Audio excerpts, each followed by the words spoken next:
안녕하세요. 오늘도 저의 C++ 12강을 찾아주신 여러분들께 감사의 말씀 올려드립니다. 오늘 배울 내용은 오퍼레이터 오버로딩이라는 매우 신기한 기능과 상속이라는 매우 중요한 개념에 대해서 배우려고 합니다. 오퍼레이터 오버로딩이 이제 여러분들이 처음에 들었을 때 이게 뭐지? 라고 하는 생각이 들 거고 굉장히 용어 자체가 어렵다고 느껴지실 거예요. 당연한 생각이에요. 오퍼레이터 오버로딩. 근데 어디선가 한 번쯤은 들어보셨던 영어 단어들입니다. 오퍼레이터는 어디서 배우셨냐면은 강의의 매우 초반, 완전 초반에 오퍼레이터, 즉 연산자라고 하는 부분에 대해서 배웠었고요. 연산자. 그리고 오버로딩, 이 부분은 펑션 오버로딩을 하면서 배웠었어요. 이게 아마 7강인가 8강인가 그랬을 것 같은데, 거기서 펑션 오버로딩이라는 걸 배워서 여러 개의 함수가 똑같은 이름으로 겹칠 수가 있다, 이거였죠. 그래서 어느 정도 겹친다의 의미를 가지고 있다라고 보시면 돼요. 그러면은 연산자 겹친다, 이게 대체 무슨 뜻이지? 라는 생각이 드실 텐데, 이제 그 부분에 대해서 제가 알려드리도록 하겠습니다. 자,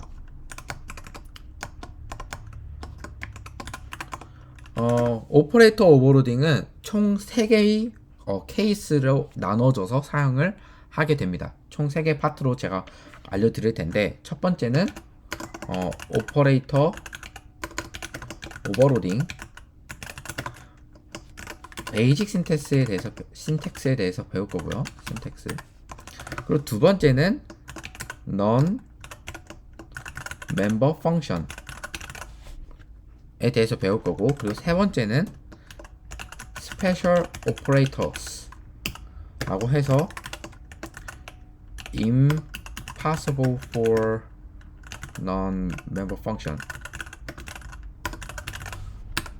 이렇게 되는데, non-member function, 비멤버 함수 이렇게 받아들일 수 있는데, 지금 제가 말씀드린 이 용어들이, 영어 용어들이 뭔지 몰라도 돼요. 괜찮습니다. 네, 괜찮아요. 제가 차근차근 전부 다 설명을 해드리도록 하겠습니다. 오퍼레이터 오버로딩에 대한 의미를 제가 한마디로 정의를 하자면은 연산자에 대한 새로운 정의라고 할 수가 있을 것 같아요. 연산자에 대한 새로운 정의. 이 정의를 이렇게 제가 말을 하긴 했지만, 처음 들으시는 분들한테는 이게 너무 어려울 수도 있어요. 이 말 자체가. 그죠? 이게 무슨 소리냐? 이렇게 생각하실 수 있는데, 제가 그래서 예시를 하나 준비를 했습니다. 여러분들이 어렸을 때 초등학교, 중학교 수학 문제집을 보면은 다들 이런 경험이 있으실 거예요.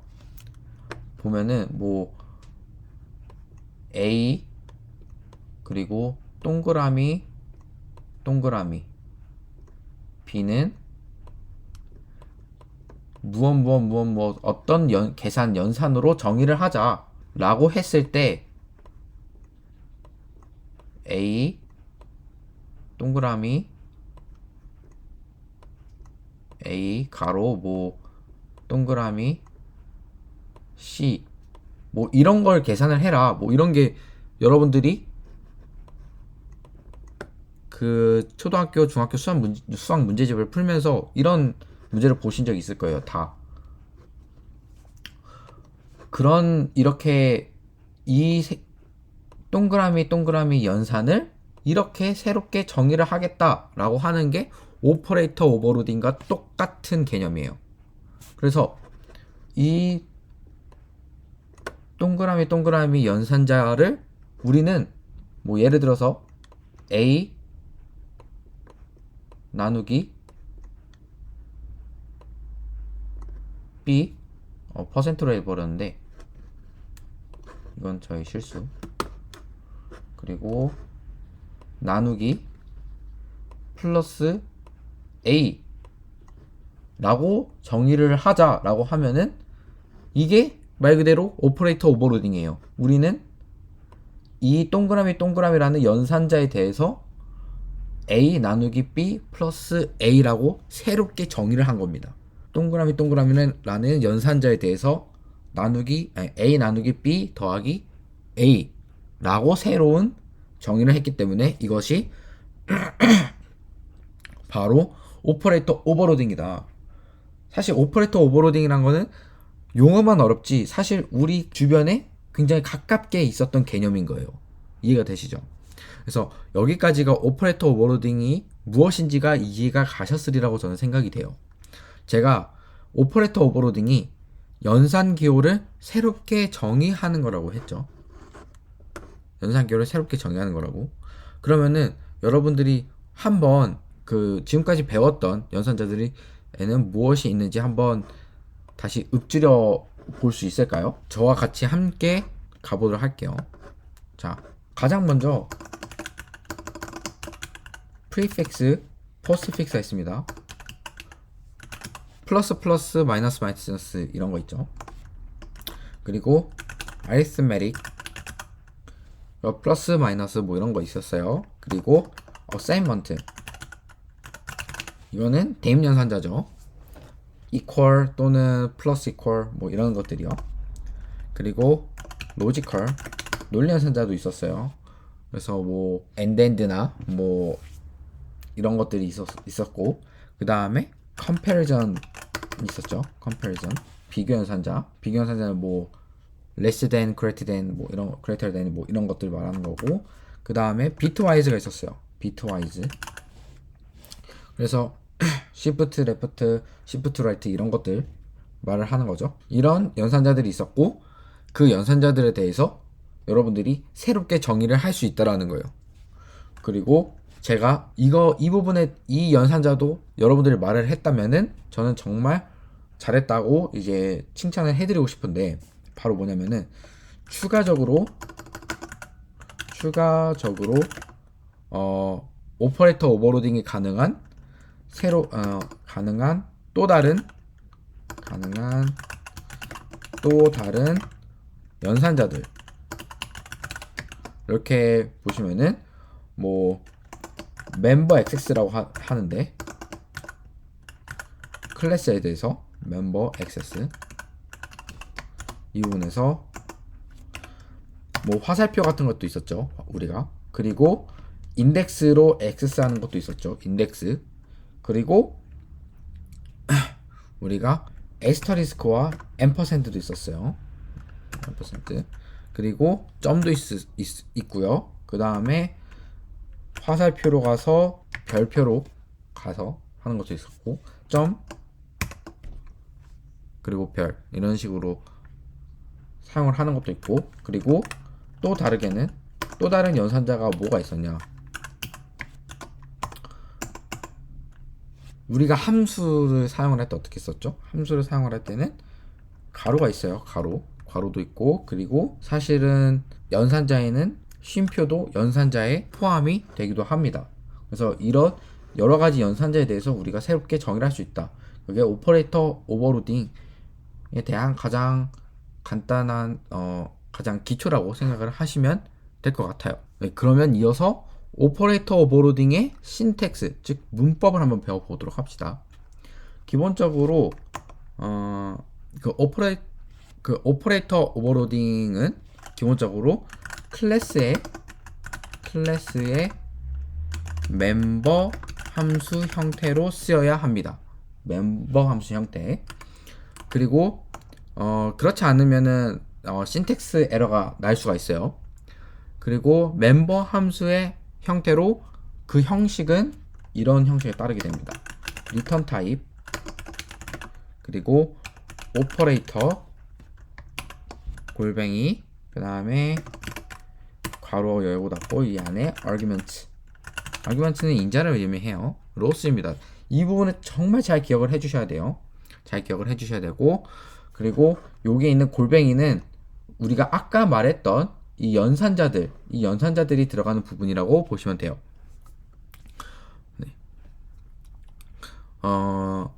그리고 그러니까 다시 말하면 이 골뱅이에 들어가는 골뱅이에 들어가는 오퍼레이터에 대해서 연산자에 대해서 우리가 새롭게 정의를 하겠다 라고 생각을 하시면 될 것 같아요. 그리고 이 오퍼레이터는 그냥 텍스트 그대로 써주는 거예요. 저는 맨 처음 C++를 배우고 이 오퍼레이터 오버로딩을 배울 때 어떻게 생각을 했냐면은, 예를 들어서 리턴 타입이 그냥 보이드라고 해볼게요. 그러면은 보이드 만약에 아리스메틱에 플러스라는 연산자가 있다고 쳐볼게요. 그러면은 오퍼레이터가 오퍼레이터 골뱅이 있으니까 골뱅이가 오퍼레이터라는 것을 의미를 해주는 그냥 일종의 그 수식 어꾼 줄 알았어요. 그래서 플러스 그 다음에 괄호 그 다음에 여기에 아르규먼트 뭐 이런 식으로 쓰는 건 줄 알았어요. 근데 당연히 아니겠죠. 이거는 제가 좀 바보 같았던 질문이었습니다. 그래서 사실은 이거는 오퍼레이터라는 글자는 그냥 고지 곧대로 써주셔야 됩니다. 어떤 식으로 써주셔야 되냐면은 오퍼레이터 이런 식으로 꼭 써주셔야 돼요. 헷갈리지 않으셨으면 좋겠어요. 제가 헷갈렸던 부분이라서 이렇게 말씀을 해드렸습니다. 자, 그리고 이 연산의 결과는 리턴 타입으로 주게 될 겁니다. 이해되시죠? 그래서 이런 오퍼레이터 오버로딩을 한번 제가 테스트를 하기 위해서 하나의 클래스를 만들 건데, 카운터라는 클래스를 만들 거예요. 자, 클래스 카운터 이런 클래스를 만들어 볼게요. 그래서 이 카운터라는 클래스는 뭐냐면은, 일단은 생성자를 통해서 어떤 값을 받거나 아니면은 어떤 객체를 생성한 다음에 일씩 증가시키는, 일씩 인크리먼트라고 부르는데, 인크리먼트 하는 그런 클래스라고 생각하시면 될 것 같아요. 그런 함수를 한번 만들어 보도록 할게요. 그리고 좋습니다. 일단은 컨스트럭터를 제가 한번 만들어 볼게요. 컨스트럭터를 이제 그냥 이 데이터에는 int vel 이렇게 해볼게요. 그냥 요거 n이라고 하죠. n 프라이빗 안에다가 넣었고요. 그 다음에 이 카운터에 아무런 인자가 없을 때는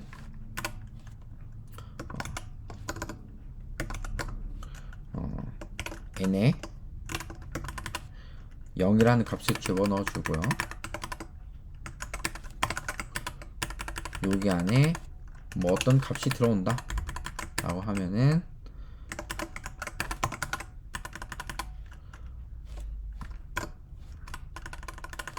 int n 이라는 값이 들어오면은 여기에 n을 넣어준다 이렇게 생각을 하실게요.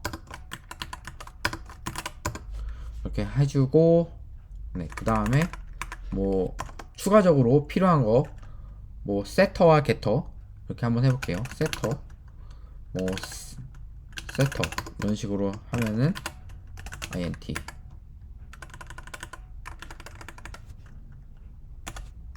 그 다음에 getter를 한번 만들어 볼게요. const int getter. 그런데 여러분들 이 getter라는 함수는 어떤 것도 이 클래스 내부에서 값을 변화시키지 않아요. 그러면 저번 시간에 배웠던 것처럼 어떻게 만들면 되죠?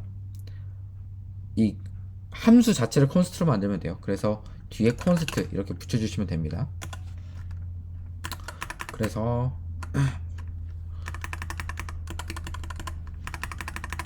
요거 세터와 게터를 한번 그냥 세터와 게터는 그냥 요 안에다가 만들죠. 그래서 요 int n으로 받아 들어올게요. 그러면은 요 n은 n이다 이런 식으로 해주고, 그 다음에 여기서 getter는 return 요에 이렇게 해주시면 되고, 만약에 여러분들이 복습을 하는 거예요. 지금은 여러분들이 만약에 해당 객체 자체를 조금 더 명시적으로 표현해주고 싶다.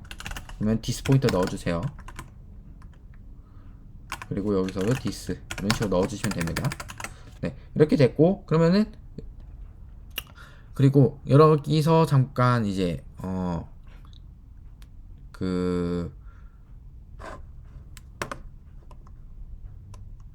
만약에 지금 여기서 제가 퀴즈를 한번 내보려고 해요. 지금 보시면은 카운터이기 때문에 그 어떤 값을 외부에서 막 세팅을 할 수가 있단 말이에요. 카운터인데, 근데 카운터이기 때문에 이런 값의 변화에 조금 더 예민할 수도 있죠. 그래서 예를 들어서 카운터가 세터를 통해서 뭐 그 외부에서 값을 변경되는 것을 이제 위험하다고 간주하는 그런 클래스로 만들고 싶다라고 한번 제가 가정을 해볼게요. 저희가. 근데 또 다른 어떤 클래스에 내부적으로 카운터 클래스에 존재하는 이 세터를 사용을 할 수가 있어요. 사용할 수도 있다고 가정을 해볼게요. 그러니까 어떤 말이냐면은 외부에 어떤 클래스 어떤 원이라는 애가 있는데 얘는 일단은 뭐 프라이빗처럼 숨겨져야 돼요. 프라이빗에서는 안 낼 건데 프라이빗처럼 숨겨져야 돼요. 근데 클래스 1에서는 얘를 또 사용을 하고 싶어요. 그러면은 어떻게 해야 될까? 라는 게 저의 질문이에요. 그러면은 어떻게 구현을 해야 될까요? 바로 저희가 저번 시간에 배웠던 프렌드를 사용하시면 돼요. 이렇게 그렇게 하시면은 좀 더 좋은 코드를 만들 수 있어요. 그리고 이제 뭐 이어서 뭐 1이나 그 1을 증가시키는 그런 함수를 한번 만들어 볼게요. 그게 increment라고 하는 함수예요. 자, 그래서 이렇게 되는 거죠. 뭐 이해가 되시죠? 뭐 이렇게 안 해도 되고 뭐 그냥 플러스 플러스 또는 플러스 플러스 하고 끝내도 돼요. 근데 일단은 저는 이렇게 먼저 만들어 놓을게요.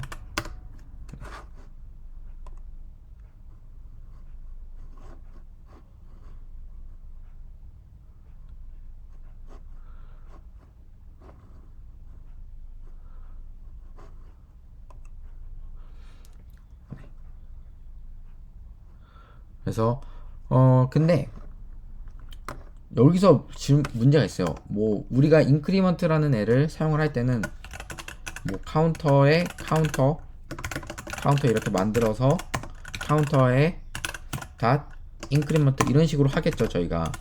근데 이렇게 쓰게 되면은 뭐 일단은 뭐 보기 쉬울 수는 있어요. 보기 쉬울 수는 있는데 양이 너무 길어진다는 거죠. 쓸데없이 양이 너무 길어지고 코드가 길어지고 이걸 하나하나 읽어야 한다는 불편함이 있어요. 그래서 이거를 최대한 줄여보자. 그래서 오퍼레이팅 오버로딩을 플러스 플러스라는 연산자가 있으니까 그거에 대해서 한번 만들어보자 이런 거예요. 그죠? 그래서 인크리먼트를 시킬 수 그 대안책으로 이제 오퍼레이터 오버로딩을 사용을 하는 건데 이런 인크리먼트를 할 수 있는데 인크리먼트를 하는데 플러스 플러스를 사용한다고 쳐볼게요.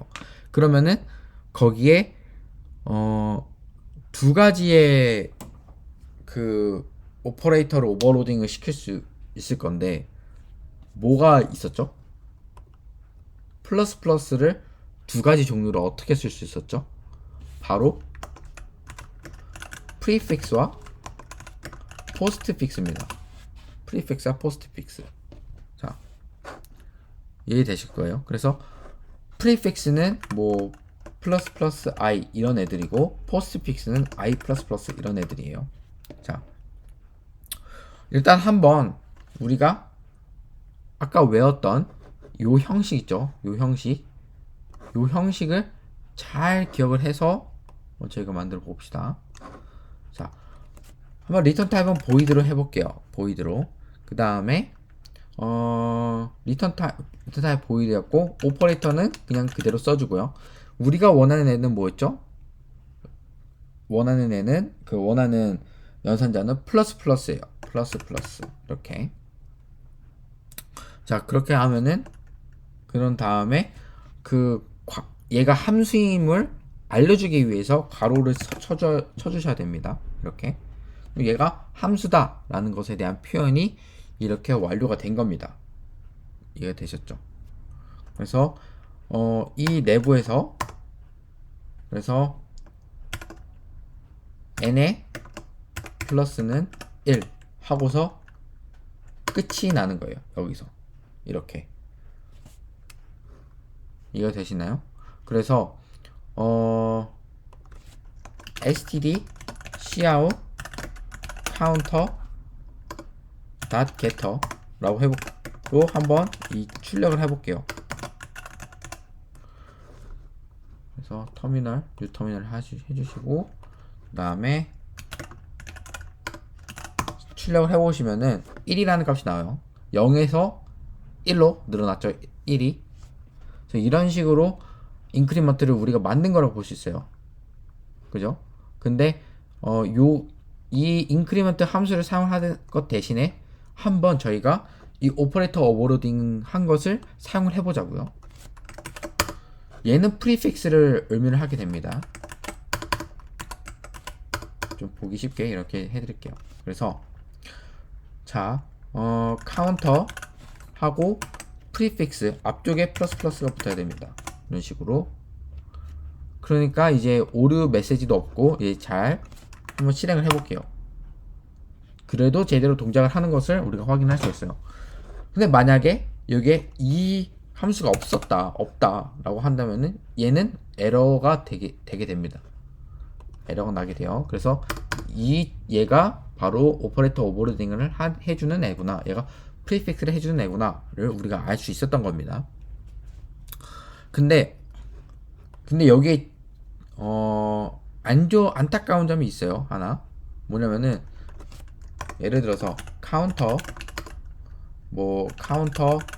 2라고 하는 애가 있다라고 해볼게요. 그리고 이 카운터에서 1 증가를 시킨 거를 카운터에다가 넣고 싶어요, 저희가. 근데 안 됩니다. 왜냐하면은 이 플러스 플러스 연산자에 대한 결과는 아무것도 리턴을 하지 않는 보이드이기 때문이에요. 그래서 여기 카운터 2예요. 죄송해요. 카운터 2는 카운터라는 클래스 데이터 타입을 가지고 있지만 얘는 이 오른쪽에는 아무것도 리턴을 하지 않는 보이드이기 때문에 보이드와 카운터 데이터 타입이 서로 맞지 않기 때문에 대입이 절대 안 됩니다. 그럼 어떻게 해줘야 되냐? 리턴을 시켜줘야겠죠.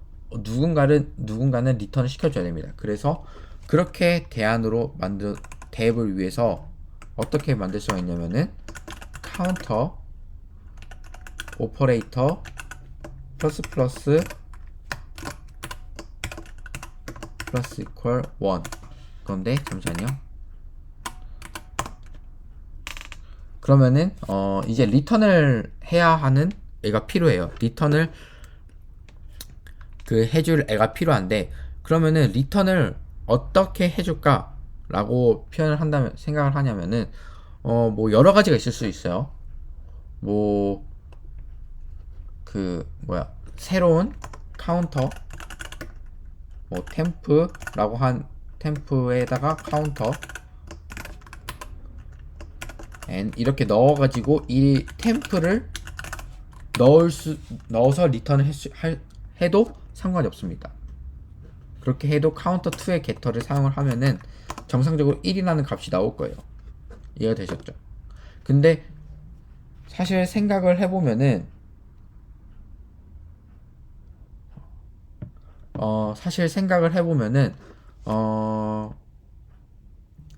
이 템프라는 애가 사실 필요가 없어요. 필요가 없는데 왜냐면은 바로 이어져 있는 줄이기 때문에 그냥 얘를 리턴을 해주면 돼요. 이거는 다 캐치를 해보셨을 거라고 저는 생각이 들어요. 이렇게 했죠. 그러면은 이렇게 하면은 똑같은 코드임에도 불구하고 조금 더 짧아졌죠. 그러니까 이게 더 좋은 코드라고 볼 수가 있는 거예요. 이해가 되셨죠? 그래서 실행을 해도 달라지지 않습니다. 달라지지 않아요. 근데 여기서 더 좋은 방식을 쓸 수가 있어요. 이런 어떤 더 좋은 방식을 쓰는 게 있냐면은 디스 포인터를 사용을 하는 거예요. 어떻게 디스 포인터를 사용을 하냐? 이 리턴 자체를 현재의 디스 포인터를 사용해서 현재의 객체를 리턴을 해주면 됩니다. 이게 왜 좋냐면은 아까는 카운터 언더바 n 이런 식으로 이걸 리턴을 했었죠. 이걸 리턴을 해주면은 어떤 안 좋은 점이 발생을 하냐면 현재 객체를 제외하고도 카운터 n이라고 하는 새로운 또 다른 객체를 만들어야 되기 때문에 메모리 관점에서 매우 안 좋은 코드가 되는 거예요. 그래서 이럴 때는 코드도 짧게 하고 보기도 편하게 하기 위해서 디스 포인터를 리턴을 해주시면 되겠습니다. 근데 프리픽스 관점에서는 안 좋은 점이 하나 있어요. 뭐냐면은 플러스 카운터를 한 것에 대해서 플러스를 또 할 수가 있어요. 정확하게 말하면. 그리고 여기에 대해서 플러스 또 할 수도 있고 플러스 계속 할 수 있는 거예요. 이런 문법은 저희가 물을 만들 수 있으면은 만들 수 있어요. 근데 이 문법은 실무에서 전혀 쓰이지도 않고 전혀 쓸모 있지도 않고 그리고 표준에 어긋나는 문법이기 때문에 우리가 유저 디파인드 된 클래스를 만들 때도 어느 정도의 체계는 갖춰주는 것을 기본으로 해야 돼요. 그래서 그렇게 하기 위해서는 이렇게 플러스가 4개 모였을 때의 그 문법은 허용을 하지 않게끔 만들어주면 되는 거예요. 이해가 되시죠? 그렇게 하기 위해서는 어떻게 하면 되느냐? 그렇게 하기 위해서는 앞에 콘스트를 붙여주시면 돼요. 그러면은 여기서 에러가 나게 됩니다. 이렇게 되고요. 그 다음에 여기서는 and 레퍼런스를 붙여서 조금 더 좋은 유연한 코드를 보도록 만들 수 있게끔 해줄 수가 있습니다. 이해가 되셨죠?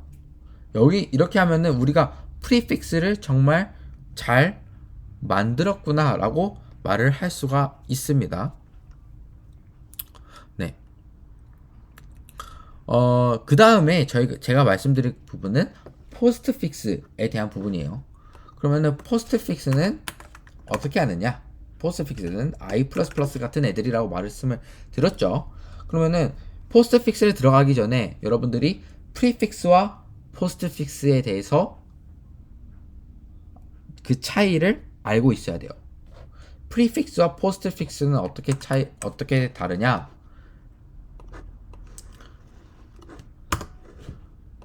일단 프리픽스 마우스를 쓰고 있기 때문에 일단 양해를 부탁드리도록 하겠습니다. 너무 이상한데?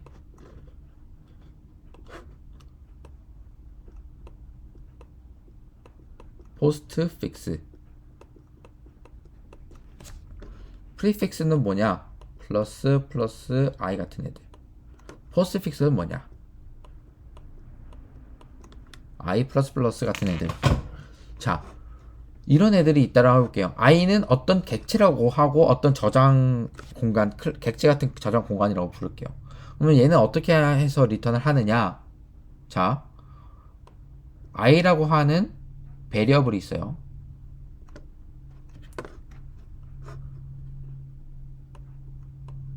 i라고 하는 베리어블 안에 어떤 값이 있겠죠. 그죠? 그리고 포스트픽스도 마찬가지로 i라는 뭐 객체와 비슷한 뭐 변수가 될 수도 있고 객체가 될 수도 있고 그런 부분에 어떤 밸류가 저장이 돼 있다고 해봅시다. 그럼 프리픽스는 어떻게 해서 값을 리턴을 하냐면은 이 연산자의 결과를 어떤 식으로 리턴을 하냐면은 밸류에 있는 값 자체를 플러스를 1을 해버리고 얘를 그냥 리턴을 해버립니다. 이 값을. 뭐 당연한 것처럼 보이죠. 포스트 픽스는 다르다 이거예요. 뭐냐면은 자 얘는 새로운 임시 변수를 만들어요. 템포러리 베리어블이라고 하는데 템프라고 하는 임시 변수를 하나 만들어서 얘의 값을 여기다가 옮겨놔요. value 이런 식으로 옮겨놔요. 템프랑 i는 데이터 타입이 당연히 같아야겠죠. 이거 헷갈리지 마시고 그런 다음에 이 value에 있는 값을 플러스 1을 합니다. 그러면은 i에는 value 플러스 1이라는 애가 저장이 되어 있겠죠. 리턴을 누구를 하냐? 얘를 리턴하지 않습니다. 이 템프에 저장되어 있는 얘를 리턴을 하는 거예요. 얘를 리턴을 합니다. 이해가 되시나요? 얘가 포스트픽스예요. 그래서 리턴하는 애는 그 증가하기 전에 값을 리턴한다라고 보시면 돼요. 그래서 이런 차이가 있어서 실제로도 속도 자체는 프리픽스가 조금 더 빨라요. 정확하게 말하면은 제가 알기로는 어셈블리 차원에서 그 인터럭션이 한두 개인가 밖에 차이가 안 나서 아주 조금 차이가 나는데 그래도 조금 프리픽스가 조금 더 빠르다. 예, 이렇게 생각을 해주시면 될 것 같고 그래서 이거를 한번 인지해 두시고 한번 포스트 픽스를 한번 가볼게요. 자, 포스트 픽스도 근데 여기서 문제점이 있어요. 포스트 픽스는 봐봐요. 얘랑 연산자가 똑같지 않아요? 그죠? 그래서 사람들이 생각을 한 거예요. 얘네들이 포스트 픽스인지 프리픽스인지 어떻게 알 수 있도록 해야 될까? 라고 생각을 하다가 여기에 새로운 인자를 하나 넣게 됩니다. 더 플래그라고 하는 그 인자를 넣어서 표현을 해요. 그러면 이게 포스트 픽스에 대한 선언이 되는 거예요. 그래서 아까 뭐라고 했었죠? 일단은 카운터라는 임시 변수를 만들어 주고요. 여기에 현재 값을 만든 새로운 객체를 생성을 하고 그 다음에 1을 더해 준 다음에 그 다음에 리턴을 이 템프를 한다 이렇게 했었죠. 그러니까 가장 기존의 값을 리턴을 하는 게 포스트 픽스다 라고 생각을 하시면 돼요. 이렇게 하면은 포스트 픽스가 만들어졌는데 그러면 얘 더 플래그라는 애가 대체 무슨 역할이에요? 아무 역할 없어요. 그냥 무시가 돼요. 그냥 얘가 포스트 픽스다 또는 프리픽스다 얘의 유무로 알게 되는 겁니다. 이해가 되셨죠?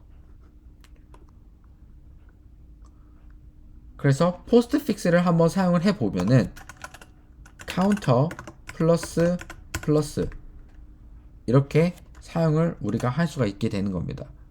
이해가 되셨죠? 이렇게 되면은 우리가 그 포스트 픽스를 사용을 했다 라고서 이제 말을 할 수가 있고 그 다음에 저희가 보여드릴 거는 플러스 아리스메틱 연산에 대해서 한번 만들어 볼게요. 아리스메틱 연산 요 위쪽에다가 한번 만들어 볼까요? 여기다가 자 오퍼레이터 오버로딩 플러스 라고 해요. 그러면은 얘는 어떤 식으로 쓰이죠? 얘는 A 플러스 B 이런 식으로 쓰죠. A 플러스 B는 일단은 누굴 생각하셔야 되냐면은 이 플러스라는 연산자를 부르는 주체가 누군지를 생각을 해보셔야 돼요. 보면은 오퍼레이터 오버로딩에서 플러스 플러스 같은 경우는 어떤 식으로 사용을 했었습니까? 저희가 A 플러스 플러스 이런 식으로 사용을 했었죠. 그냥 포스트픽스라서 플러스 A 이런 식으로 사용을 했기 때문에 A가 플러스 플러스를 부르는 거예요. 이해가 되시죠? 그렇기 때문에 어차피 얘는 A가 부를 건데 인자에 A를 넣어주는 게 말이 되냐라고 해서 인자가 없는 거예요. 똑같은 형식으로 A가 플러스를 부르기 때문에 누구랑 연산할지만 알면 되는 거예요. 이해가 되시죠?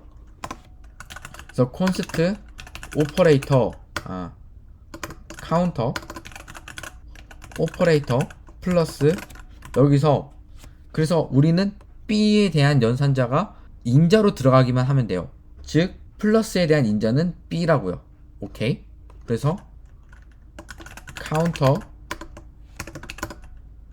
레퍼런스 RHS right hand side예요. 오른쪽에 있으니까요. 그래서 네 이렇게 하고 리턴을 누구를 해주냐?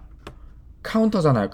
카운터니까 우리가 카운터라는 객체를 새로 만들어서 어떻게 하냐? 그 A에 해당하는 현재 객체가 가지고 있는 값 언더바 n에다가 RHS라는 카운터 객체가 가지고 있는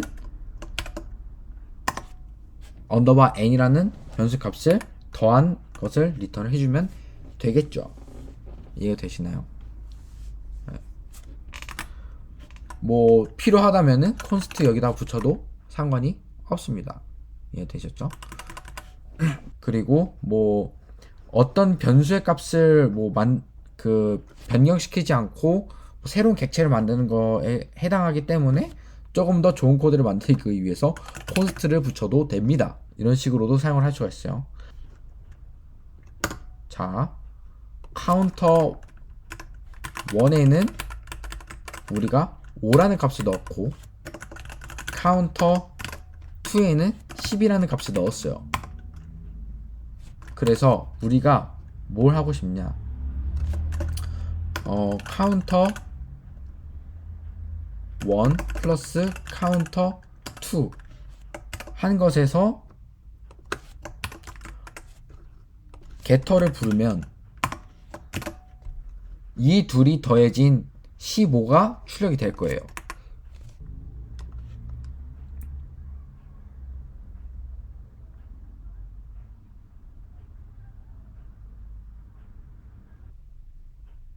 네.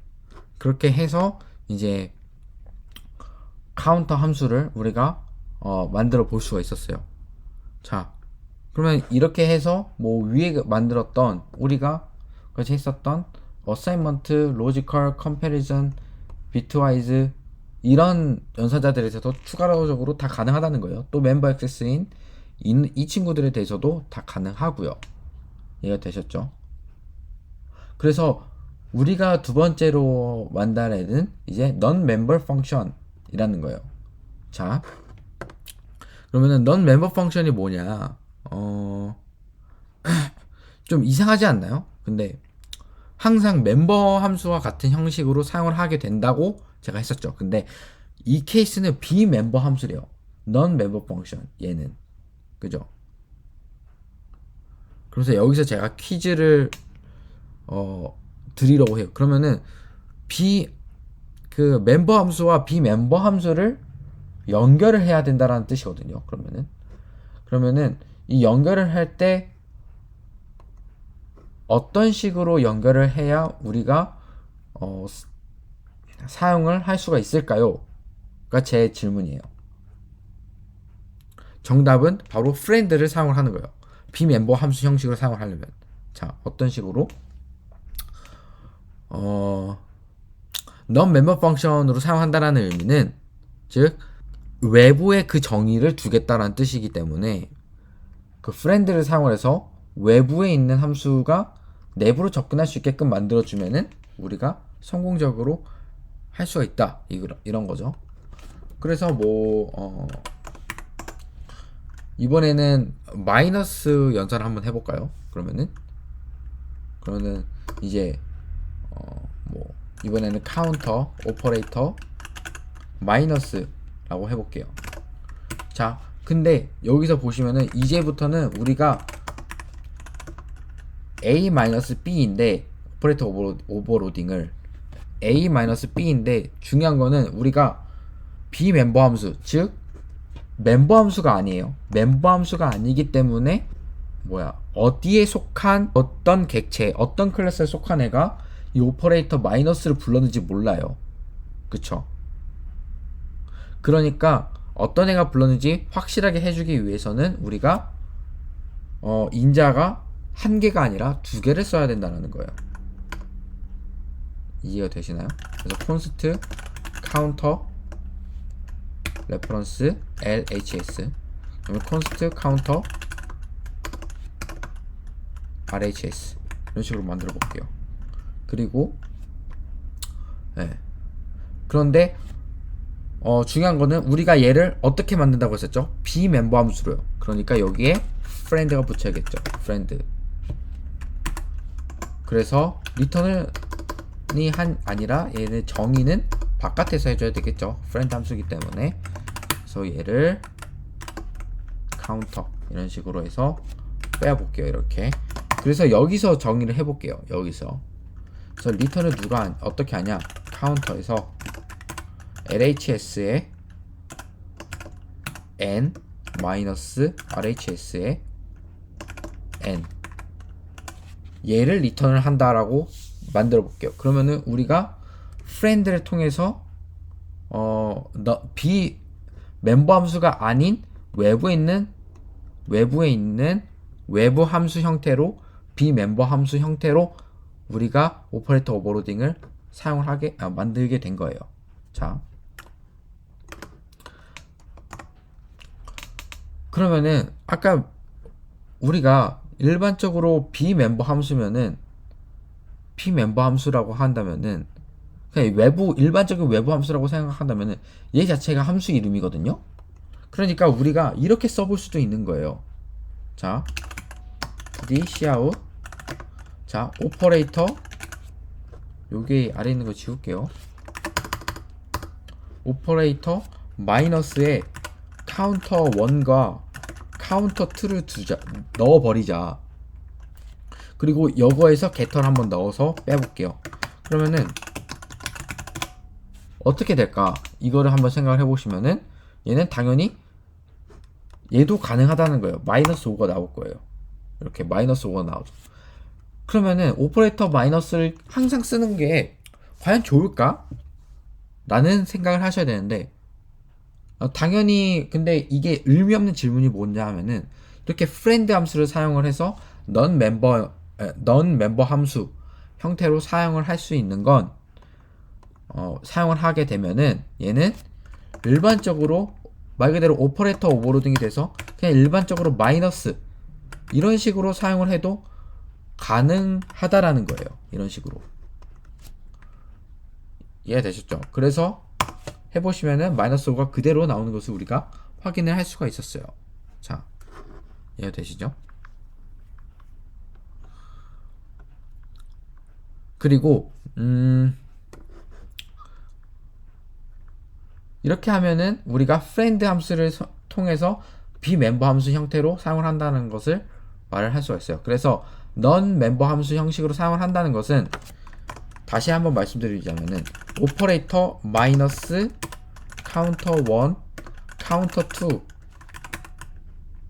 이런 형식으로 사용을 하고 싶다 라는 것을 의미를 하는데 그게 일반적인 오퍼레이터 오버로딩 형식으로도 사용이 된다, 가능하다 라고 말을 해드리고 싶다라는 거예요. 저는 그래서 이렇게 사용을 하는 게 non-member function으로 사용한다 라고 말을 하는 거예요. 오퍼레이터 오버로딩을. 자, 그러면 세 번째 케이스가 남았어요. 세 번째 케이스는 impossible for non-member function, 즉 비멤버 함수가 불가능하다는 스페셜 오퍼레이터인데 어떤 애들이 불가능하냐면은 약간 한계점이라고 보면은 한계점으로도 볼 수가 있을 것 같아요. 그래서 이슈와 한계의 문제에서 제가 이 세 번째 케이스를 다뤄보도록 하겠습니다. 이슈와 한계. 자,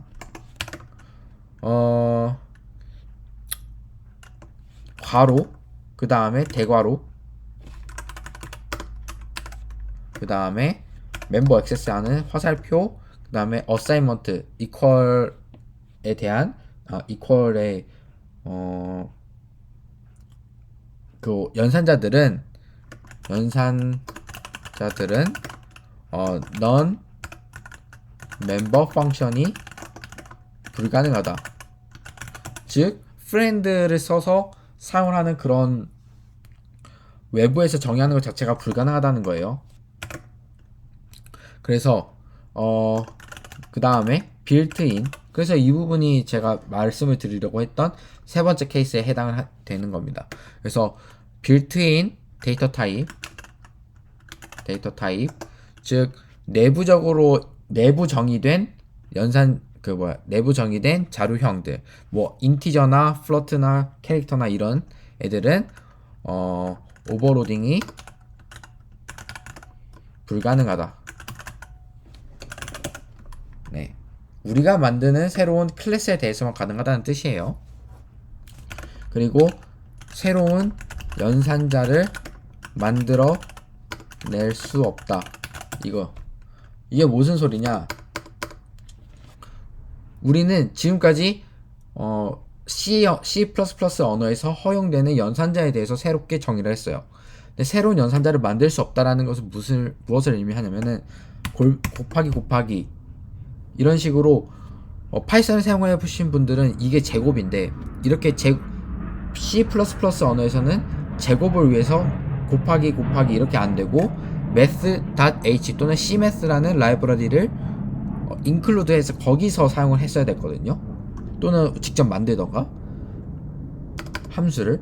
근데 곱하기라는 연산자를 새롭게 만들래 우리. 그래서 뭐 오퍼레이터 뭐 곱하기 이게 불가능하다는 뜻이에요. 왜냐하면은 이 곱하기라는 애는 애초에 C++에서 존재하지 않는 연산자이기 때문에요. 이해가 되시죠? 그래서 여기까지가 바로 제가 말씀드리려고 했던 오퍼레이터 오버로딩에 대한 얘기예요. 그래서 혹시나 여러분들이 이해가 안 되는 부분이 있다면은 조금 그 댓글로도 많이 질문을 해주세요. 제가 답변을 해드릴게요. 그 다음에 제가 말씀드릴 거는 이제 여기까지가 가장 기본적인 이제 폴리모피즘, 우리가 그 여러 가지 배웠었죠. 뭐 abstraction, polymorphism, 뭐 inheritance, encapsulation 있는 여러 가지 4개가 있다고 했잖아요. 아직까지는 inheritance를 우리가 안 배웠어요. 그래서 여기까지가 polymorphism, 즉 다형성에 대해서 저희가 배운 거예요. 그래서 그 다음에 진짜 클래스의 꽃이라고 불리우는 inheritance, 상속에 대해서 저희가 배울 거예요. 그래서 inheritance와 더불어서 이 polymorphism, 다양성이란 게 더욱 넓은 범위의 polymorphism으로 확장이 가능해지게 되는 거예요. 자, 그래서 한번 inheritance에 대해서 배워보도록 합시다. 이제는 완전히 새로운 개념인, 아까도 말씀드렸다시피 inheritance, 즉 상속에 대해서 들어가 보려고 합니다. 자, 상속이 주의를 드리려고 하는데 이제부터는 이전보다 난이도가 조금 더 어려워집니다. 제가 생각했을 때는 C++를 배우면서 보통 한 3-4개의 허들이 존재한다고 이제 생각을 해요. 보통 첫 번째가 이제 포인터고요. 두 번째가 클래스, 그리고 세 번째가 이 상속이 개념이 들어올 때 굉장히 어려워집니다. 그리고 네 번째는 나중에 배울 뭐 템플릿 이런 부분을 배울 때 조금 많이들 헷갈려 하시는데, 일단은 그 중에서도 저는 이 상속에 대한 허들이 가장 높다고 생각을 해요. 왜냐면은 양도 많고 외워야 하는 부분도 조금 있어요. 그렇기 때문에 이해해야 되는 부분도 많고요. 그래서 조금 길게 여러분들과 배워보려고 합니다. 그래서 하지만 저는 그래도 최대한 자세하게 여러분들께 설명을 해 드릴 거고요. 일단은 그렇게 아시고 한번 들어가 봅시다. 그래서 새로운 상속이란 걸 배우기 위해서 제가 파일을 이제 다시 한번 새로 만들어서 이제 여기서 설명을 해 드릴게요. main2.cpp 만들어 주시고, 이제 그 다음에 include iostream, 그 다음에 int main return 0 이렇게 해볼게요. 네, 그 다음에 제가 상속에 대해서 설명을 해드릴 건데, 그러면은 상속이 대체 무엇이냐? 상속은 영어로 inheritance라고 불러요. inheritance.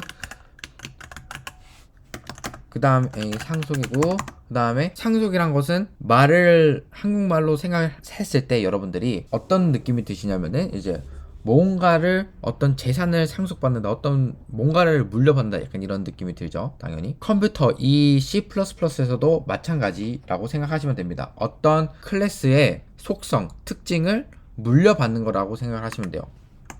기존 클래스가 가지고 있던 특성의 일부 또는 전체를 상속받아오는 것, 이런 기법이라고 생각하시면 되는데, 그러니까 기존 클래스가 가지고 있던 특성의 일부 또는 전체를 상속받아오는, 그러니까 물려받아오는 거예요. 이것이 바로 인헤리턴스의 개념인데, 일반적으로 받아들일 수 있는 의미라고 생각하시면 돼요. 그러니까 조금 더 제가 비유적인 표현으로 말씀을 드리자면은, 우리는 이제 엄마가 있고 아빠가 있어요. 그죠? 그리고 저라는 개체는 엄마의 유전자 반을 받아왔고 아빠의 유전자 반을 받아왔어요. 그래서 제가 생겨났죠. 그러니까 엄마의 특성 반, 아빠의 특성 반이라는 거예요. 유전적으로. 그죠? 그런 거와 마찬가지로 인헤리턴스도 기존의 부모 클래스가 있는데, 그 위에 클래스가 있는데, 위 클래스가 가지고 있는 특성을 일부 제가 상속받아오는 거예요. 그래서 내가 그 특성을 그대로 사용을 할 수 있게끔 만드는 게 바로 상속이라는 개념이에요. 이렇게 비유를 할 수가 있는데, 이게 왜 생겨났는가, 이제부터 제가 설명을 해드릴 텐데, 이 설명 같은 것들에 저는 스토리를 조금 추가하려고 해요. 그러니까 흐름을 되게 여기게 되는데, 그래서 흐름을 여러분들이 파악을 하면은 왜 이게 생겼을까, 왜 이런 기능이 생겨났을까, 이런 것들을 많이 여러분들이 공부하게 되시면은, 그리고 또 어떻게 동작하는지를 그 다음에 이해를 하시면은, 이게 그래서 생겨났었구나, 이거를 잘 이해하고 외워야 하는 부분도 많지만 외워야 할 양이 조금 많이 줄어들게 되는 그런 효과를 보실 수 있을 것 같아요. 자, 이런 왜 생겨났는가, 이런 흐름을 제가 설명을 해드리자면은, 공통적인 부분을 이제 클래스에서 받아와서 이제 더 유연한 코드를 짜려고 하는 거예요. 그러니까 어떤 느낌이냐면은, 애니멀이라는 클래스가 있어요. 애니멀이라는 클래스가 있고, 그 다음에 뭐 어떤 함수들이 뭐 있겠죠, 여기에. 그 다음에 그 아래에 타이거라는 클래스도 있다라고 한번 가정을 해봅시다. 근데 애니멀이라는 클래스도 breath라는 그 함수, 그러니까 숨쉰다라는 함수가 존재하고, 그 다음에 타이거도 숨쉰다라는 함수가 존재하는 거예요. 그러니까 제가 하고 싶은 말은, 동물은 숨을 쉬어요. 그죠? 그런데 타이거도 애니멀의 특성으로 숨을 쉬잖아요. 그쵸? 숨을 쉬니까 똑같은 함수를 가지고 있기 때문에 이 함수를 그대로 타이거라는 클래스가 받아와서 여기서 똑같이 쓰고 싶다, 이거예요. 이게 바로 이제 상속이라는 가장 기본적인 개념인데, 그러면 이런 문제가 생겨요. 제가 한번 만들어 볼게요. 그러면은 클래스를 이제 애니멀이라는 클래스를 한번 만들어 볼게요. 애니멀. 자, 애니멀. 그 다음에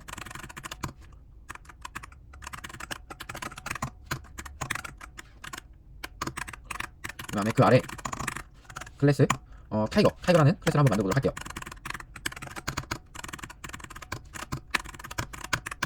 그러면 여러분들이 가져올 게 뭐냐면은, 만들어야 되는 게, 여기서 이제 우리가 말했던 뭐 void breath라는 함수예요. 그죠? 그러니까 얘네들이 어떻게든 구현이 됐겠죠. 그러니까 근데 얘도 여기서 똑같이 사용을 하고 싶다라는 거예요. 그죠?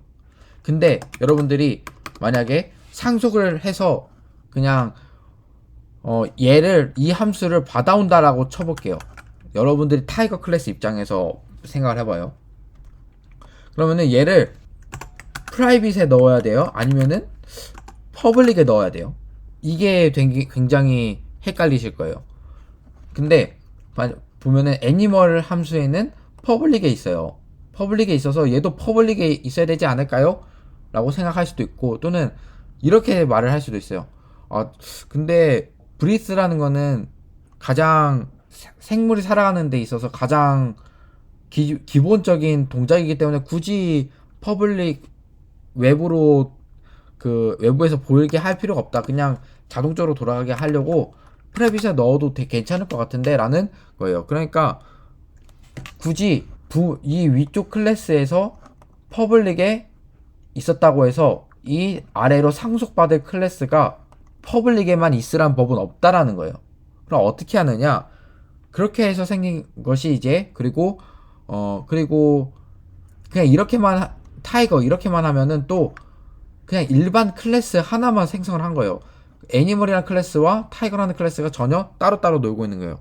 그러니까 얘를 나는 애니멀 클래스를 상속받고 싶어라는 의미로 애니멀이라고 써줘요, 여기다가.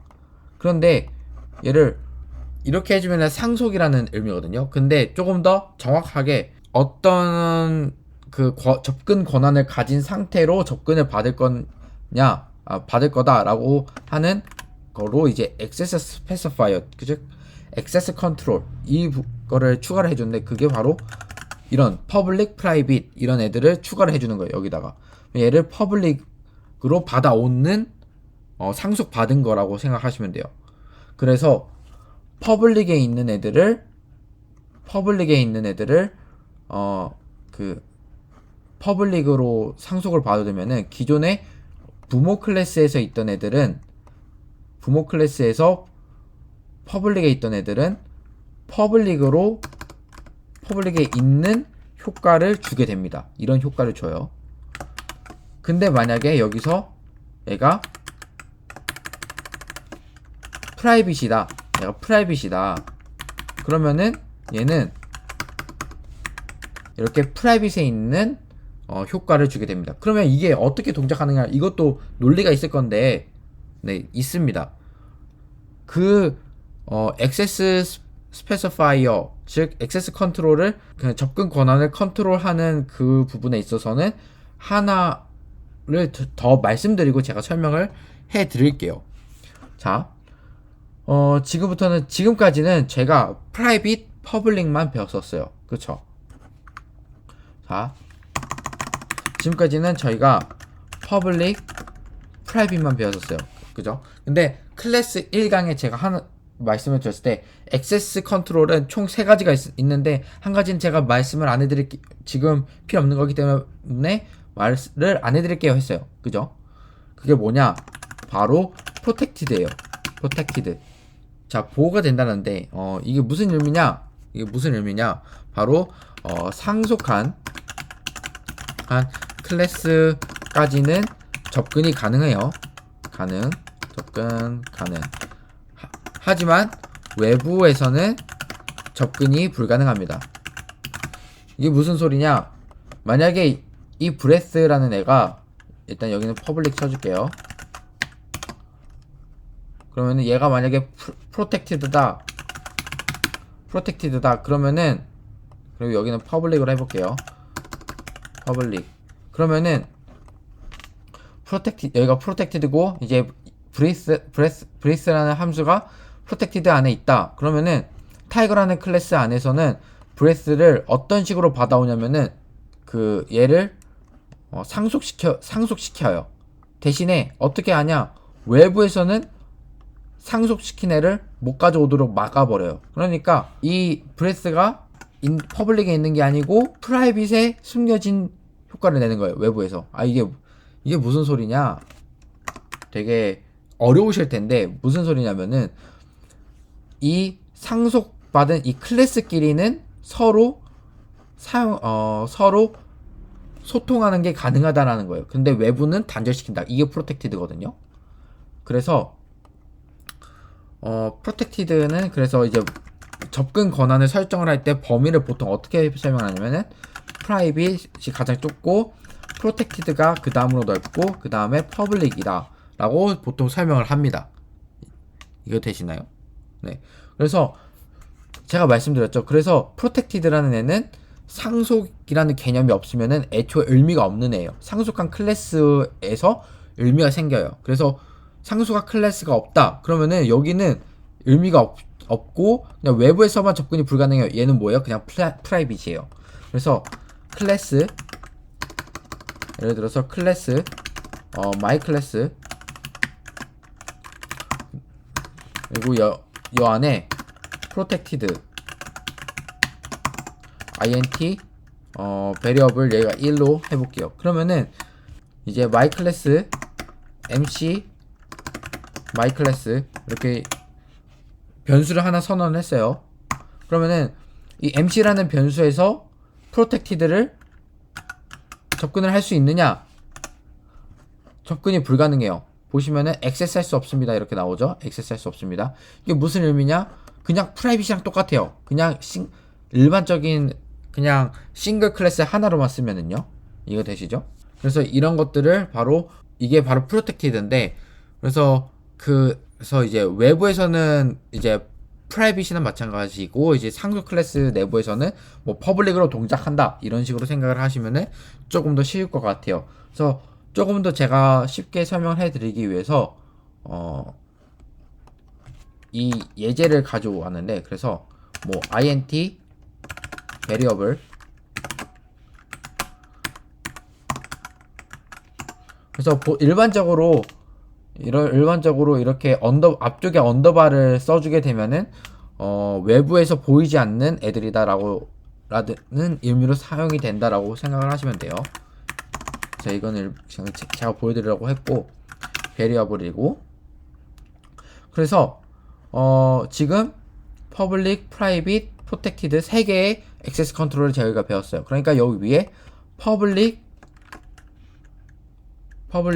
protected 그 다음에 private을 쓸 수가 있다라는 거예요. 저희가 이해가 되시죠?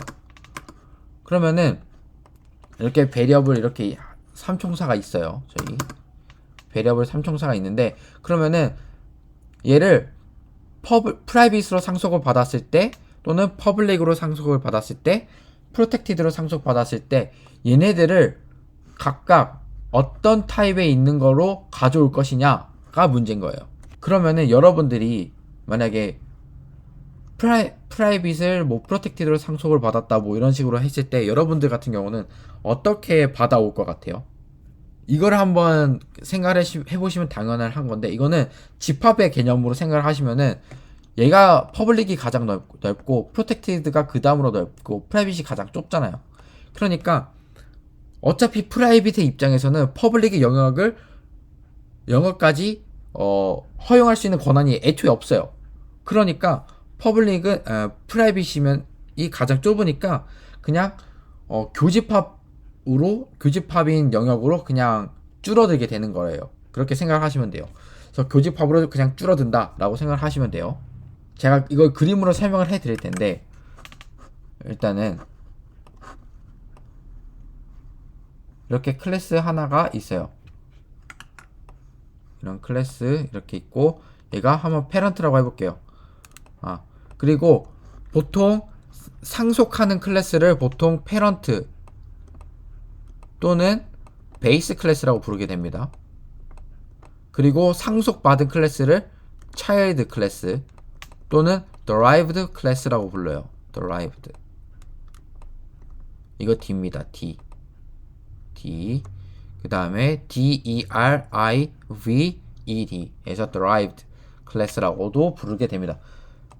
이거 두 개가 이 두 개 서로 같고 서로 두 개 같아요. 그래서 parent 클래스가 베이스 클래스고 child 클래스가 derived 클래스다라고 불러요. 그래서 여러분들께 조금 더 직관적으로 설명을 해드리기 위해서 parent 클래스라고 한번 해볼게요. 그 다음에 요 아래 child 클래스가 있어요. 그리고 얘가 상속을 받죠. 이렇게 상속을 받는다는 것을 화살표로 이렇게 표시를 해요. 그러면 외부에서 어떻게 보일까를 보인다고 해서 제가 external 해서 ext라고 한번 해볼게요. 이건 외부예요. 어떤 이 두 클래스가 아닌 어떤 외부라고 생각하시면 돼요. 자, 요 페넌트 클래스에는 프라이빗 영역이 있고요. 그 다음에 프로텍티드 영역이 있고요. 그 다음에 퍼블릭 영역이 있습니다. 그리고 얘가 V라고 해볼게요. variable. 그 다음에 protected의 V. 그 다음에 일반 V가 있어요. 이게 변수예요. 그리고 얘를 어떤 타입, 어떤 데이터 타입으로 그 상속받을 건지 이게 중요하다 했죠. 그래서 퍼블릭으로 받아올 수 있어요. 그리고 프로텍티드로도 받아올 수 있고 프라이빗으로 받아올 수 있다고 했죠. 그러니까 총 조합의 개수는 3개, 9개가 나와요. 3 곱하기 3. 그죠? 여기서의 3개, 여기서의 3개. 그죠? 그러면은 여기서 V1은 차일드가 어떻게 사용을 할 수 있느냐예요. 차일드가 이 언더바 V, 언더바 V, V라는 변수를 어떤 식으로 가져와서 간주해서 사용을 할 수 있느냐 인 건데, 퍼블릭과 프라이빗은 뭐죠? 퍼블릭과 프라이빗 교집합 뭐예요? 프라이빗이에요.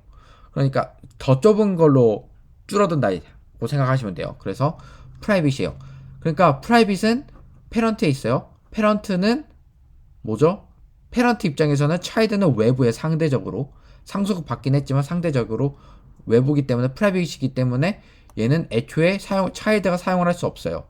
퍼블릭으로 봤을 때. 그리고 프로텍티드와 퍼블릭 뭐가 더 좁죠? 프로텍티드가 범위가 더 좁죠? 그러니까 프로텍티드로 사용이 되는 거예요. 즉 얘가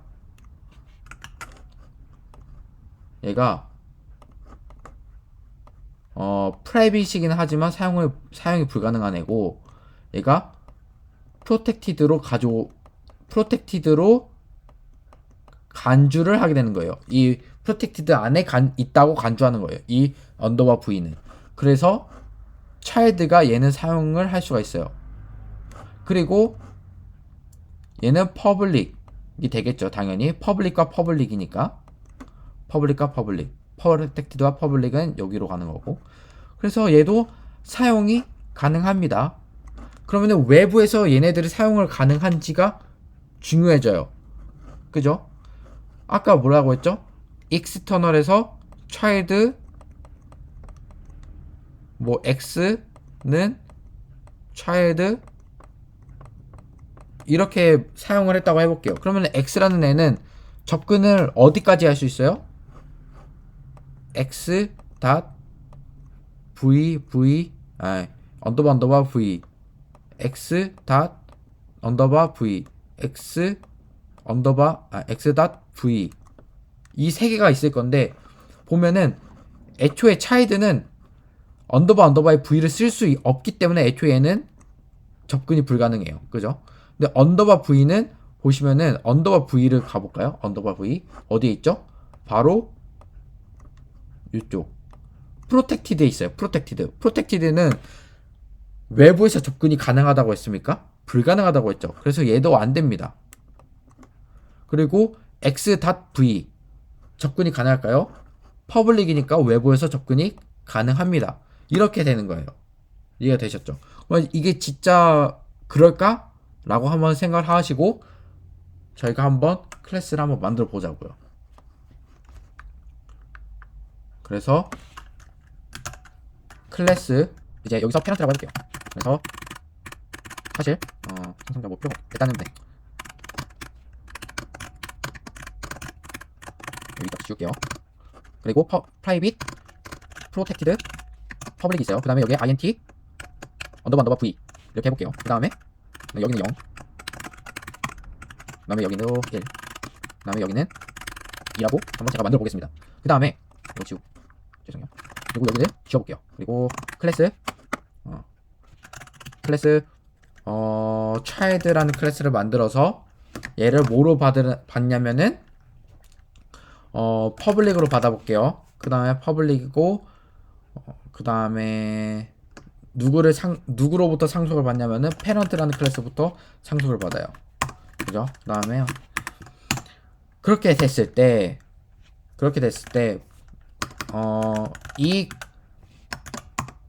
이 차이드라는 클래스 안에서 얘네들을 쓸 수 있는지가 우리는 궁금한 겁니다. 그죠? 보면은 int v2라는 애를 한번 만들어 볼게요. 그러면 얘가 언더바 v로 가능할까? 해보면은 당연히 상속을 받긴 했지만 페런트의 프라이빗한 애기 때문에 차이드라도 감히 접근을 할 수가 없는 거예요. 그래서 여기서 에러가 나왔죠. 액세스 할 수 없습니다. 그런데 프로텍티드는 상속한 클래스에 대해서는 허용을 하는 애들이에요. 그래서 이렇게 되면은 허용이 됩니다. 보면은 에러가 사라진 것을 확인할 수가 있었죠. 그 다음에 이거 한번 여러분들이 클래스 만들어서 한번 찍어보는 연습도 한번 해보시면 되게 재밌을 것 같아요. 왜 퍼블릭 같은 경우도 v2예요. v죠. 그러니까 퍼블릭은 항상 모든 곳에 공개를 하기 때문에 얘도 없애보면은 얘도 에러가 없이 잘 동작을 하는 것을 우리가 알 수가 있죠. 자, 그러면은 이 외부에서는 어떻게 되냐? 차일드를 뭐 C 해서 차일드 하나 만들어 볼게요. 그러면은 얘가 C라는 객체가 어디까지 접근을 할 수 있을까요? 아까 답은 뭐였죠?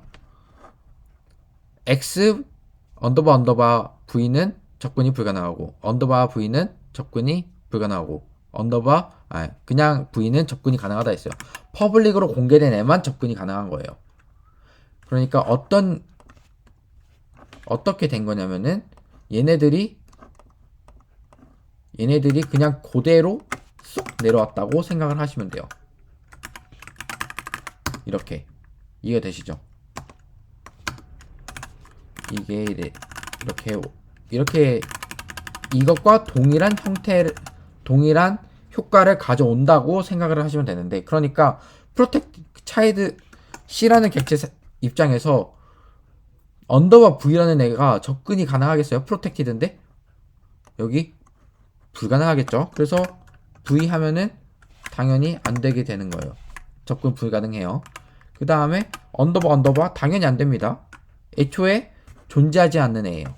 그 다음에 V 하면은 그제서야 퍼블릭이니까 접근이 가능하다라고서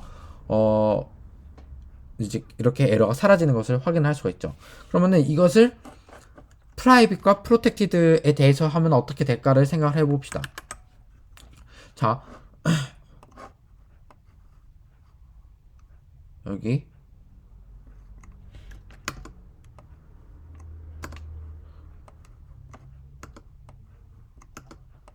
여기도 이제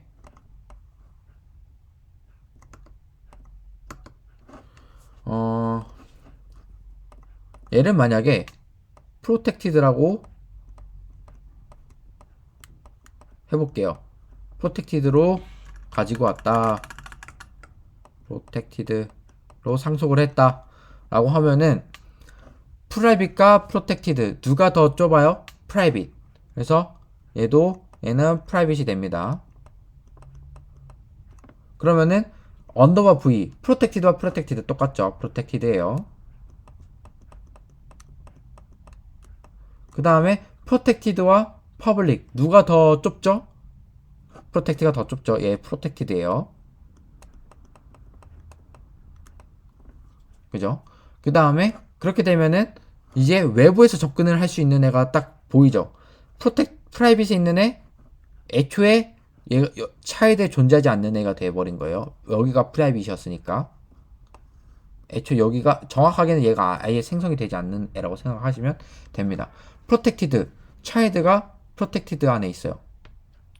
프로텍티드로 언더바 V를 간주하고 있어요.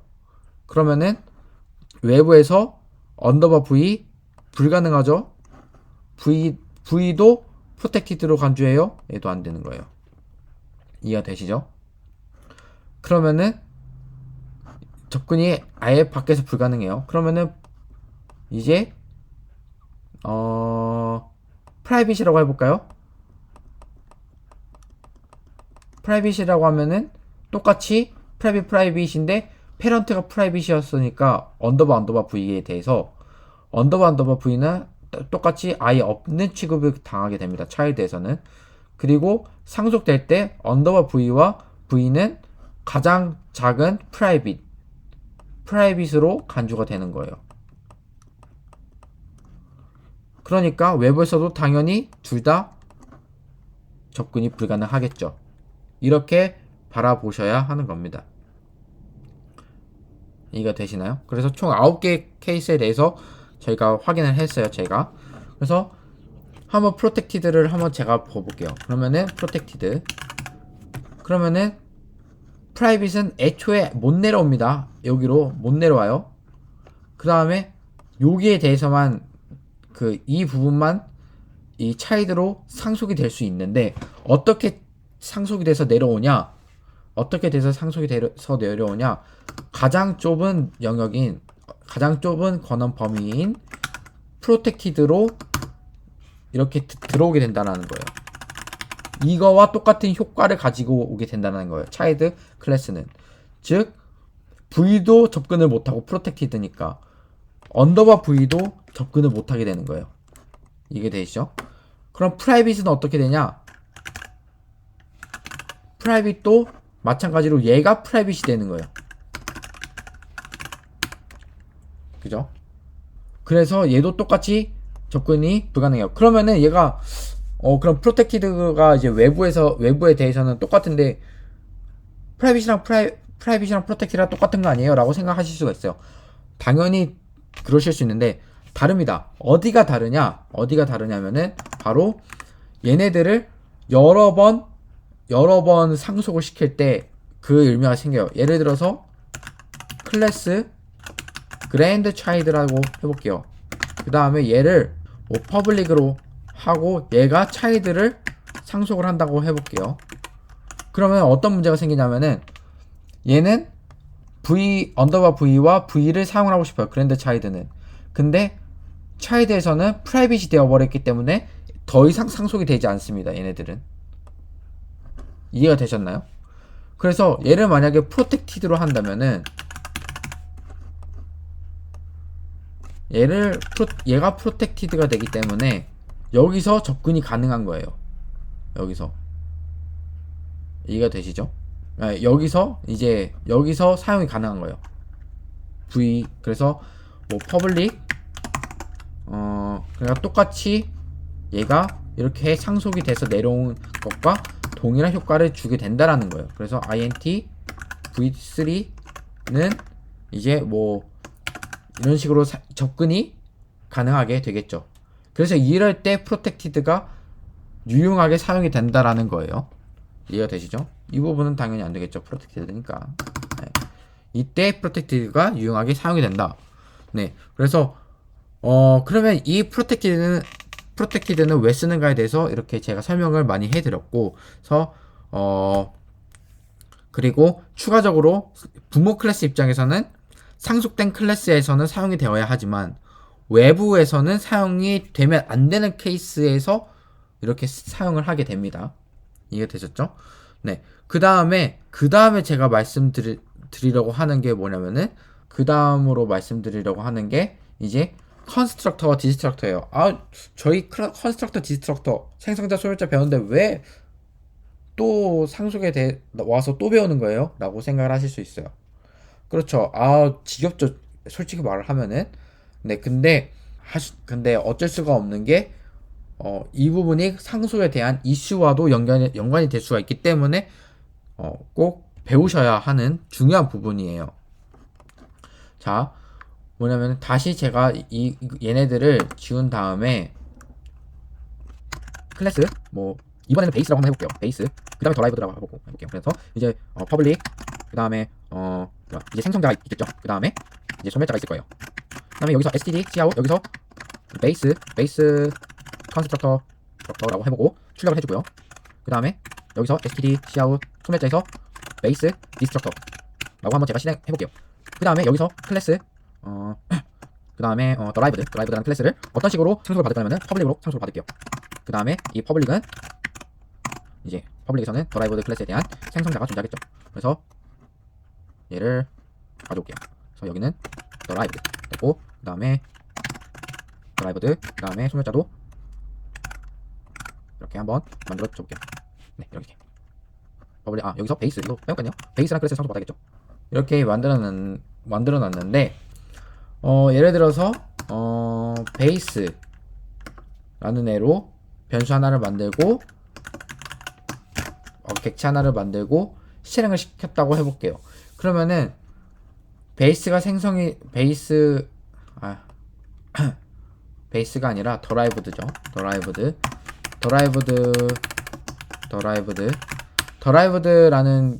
드라이브드 A라는 이제 객체를 하나 생성을 했다고 해볼게요. 그러면은 얘가 불리겠죠. 얘의 생성자가 불릴 텐데, 이렇게 해서 그냥 일반적으로 그냥 바로 실행을 시켰을 때 어떤 결과가 나오는지 한번 여러분들이 맞춰보세요. 여기서 퀴즈예요. 이해가 되시죠? 그러면 어떤 결과가 나올까요? 잠시 정지해 놓고 답을 봐주시기 바래요. 정답은 어떻게 불리냐면은 여기서 make 파일 좀 바꿔줄게요. main2.o 해주시고 실행시켜 보시면은 이제 베이스 컨스트럭터가 불리고, 그 다음에 더라이브드 컨스트럭터가 불리고, 그 다음에 더라이브드 디스트럭터, 베이스 디스트럭터가 불리게 돼요. 이게 무슨 의미냐? 그림을 보시면은 그림을 제가 설명을 해드리자면은 조금 더 직관적인 설명을 제가 해드리자면, 영역만 상속이라는 개념만 봤을 때는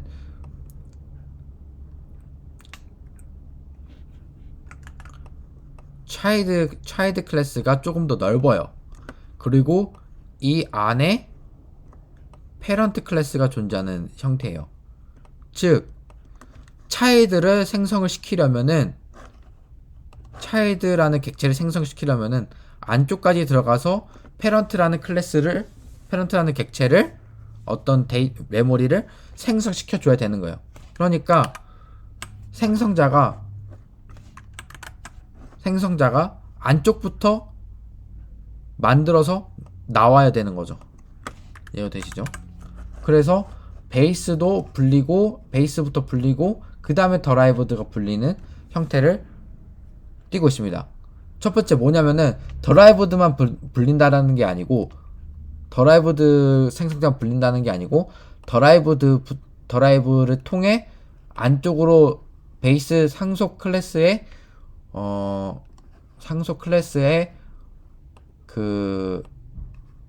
생성자를 타고 올라가서 먼저 여기가 생성자가 실행이 되고, 그 다음으로 내려와서 드라이브드 생성자가 실행이 된다 라고 보시면 돼요. 그리고 이 중괄호가 끝나서 네임스페이스가 끝날 때, 라이프 사이클이 끝날 때 얘가 소멸자가 자동으로 불리죠.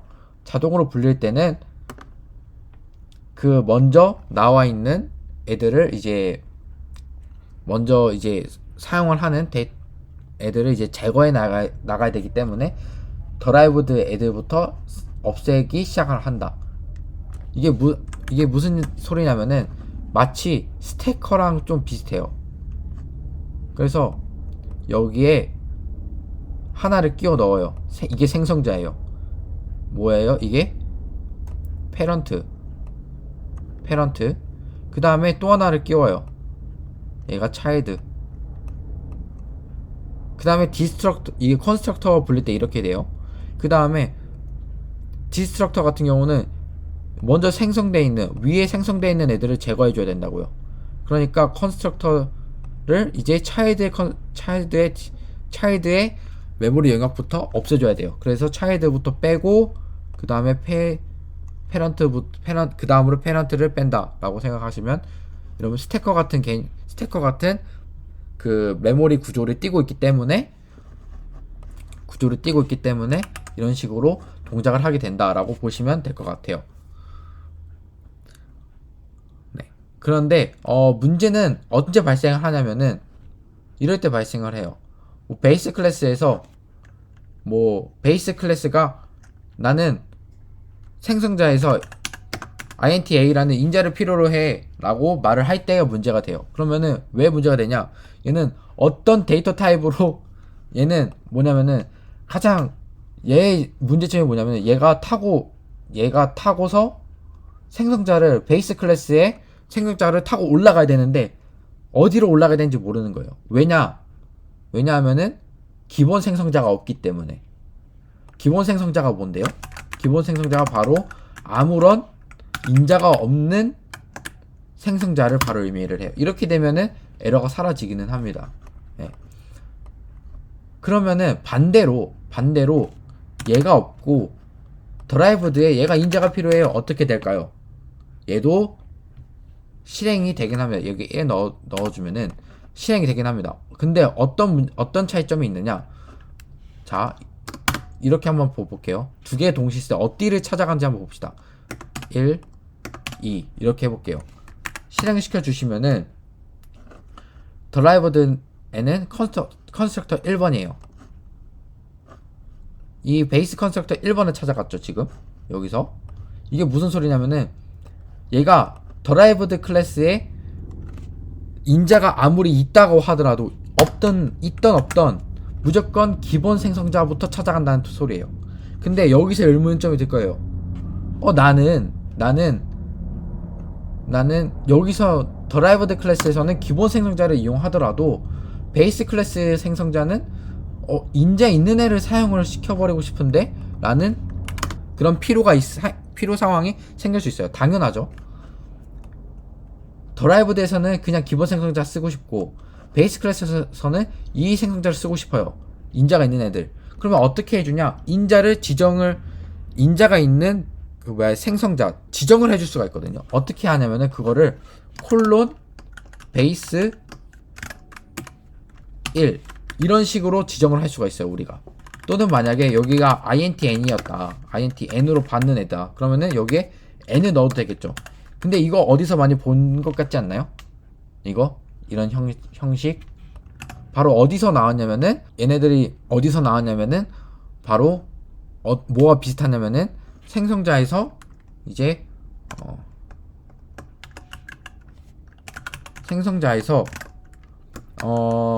뭐 변수 지정을 해주는 거 있죠.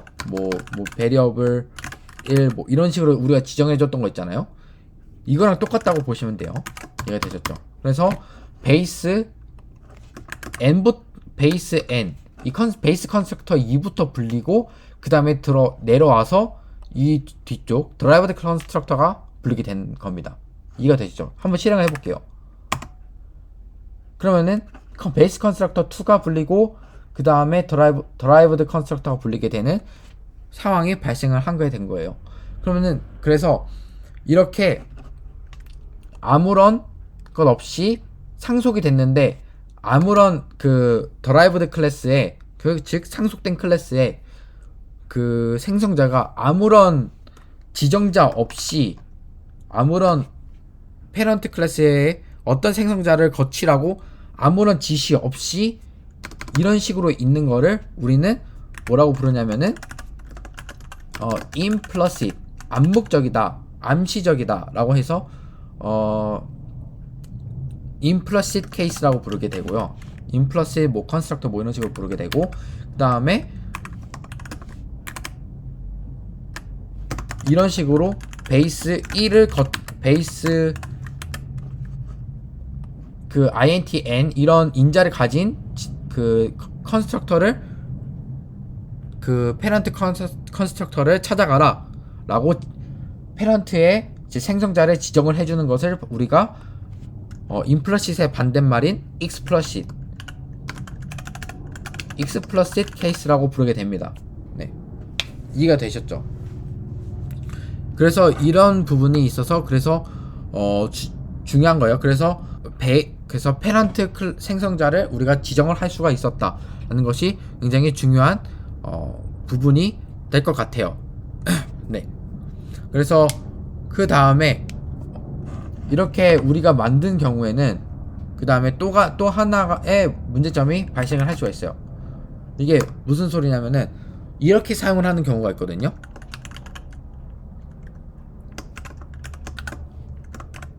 그러니까 그 PB, 그러니까 포인터 베이스라는 의미로 PB라고 해볼게요.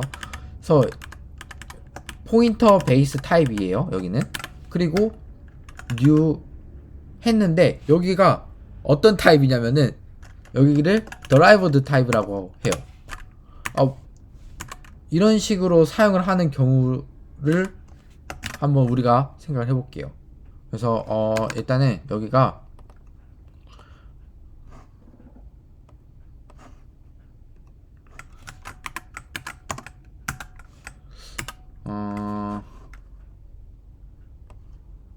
기본 생성자도 여기로 만들어 줄게요. 이렇게. 그래서 여기도 1, 2 이렇게 한번 해볼게요. 기본 생성자 1, 2. 네. 그러면은 이렇게 하면 할 수가 있거든요. 그러면은 보통 우리가 생각했을 때는 여기가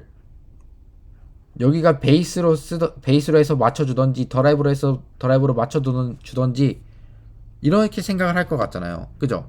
그래서 근데 이렇게 사용을 하는 경우가 있습니다. 근데 이거 같은 경우는 추후에 다른 기능들을 배우면서 제가 좀 더 알려드리도록 할게요. 그래서 우리가 지금 중요한 부분은 이렇게 사용을 할 때는 어떻게 불리느냐, 이게 중요한데 얘를 하면은 우리는 분명히 어떻게 해줘야 되냐면은 new를 썼기 때문에 반드시 pb 이렇게 델리트를 해주셔야 됩니다.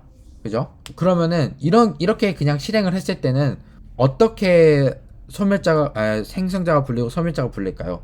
여러분들이 한번 유추를 한번 해보실게요.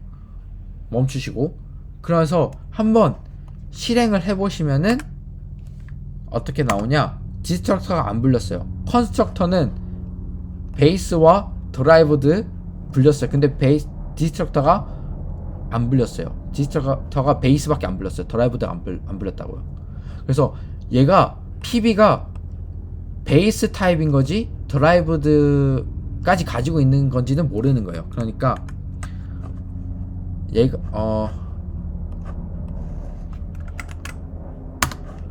그래서 이게 쉽게 설명을 해드리자면은 여기에 베이스가 있어요. 그래서 여기 상속을 받은 게 드라이브드인데 PB라는 애는 그러니까 드라이브드로 이제 드라이브드로 누를 했어요. 그렇기 때문에 생성 자체는 얘네들을 다 가지고 있는 거예요, 얘가. 근데 데이터 타입만 베이스로 지정을 해 놓은 거예요.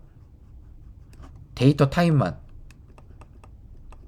그러니까 델리트는 얘가 어디까지 가지고 있는지를 모르고 데이터 타입만 보고서 이 데이터 타입만 해제해야지 이런 생각을 하고 있는 거거든요. 그러니까 얘는 명시적으로 드라이브드까지 지워줄 필요가 있어요. 그래서 이런 문제들을 해결해 줄 때 뭐 다운 캐스트, 업 캐스트 이런 문제를 사용을 하게 됩니다. 그래서 이런 부분은 시간이 너무 지체가 돼서 다음 시간에 제가 알려드리려고 합니다. 그래서 오늘 인헤리턴스 부분이 굉장히 어려웠을 텐데 오늘도 수고가 너무 많으셨고요. 이 문제를 어떻게 해결을 할 수 있을까 여러분들이 한번 고민을 해보시고 다음 시간에 찾아와 보시면은 굉장히 재밌게 이제 강의를 들으실 수 있을 것 같습니다. 그래서 오늘은 여기까지 강의를 마치도록 하고요. 오늘도 너무너무 열심히 공부해주신 여러분들께 너무 진심으로 감사드리고 다음 시간에 더 좋은 강의니 그 다음에 더 열심히 제가 준비해서 찾아오도록 하겠습니다. 감사합니다.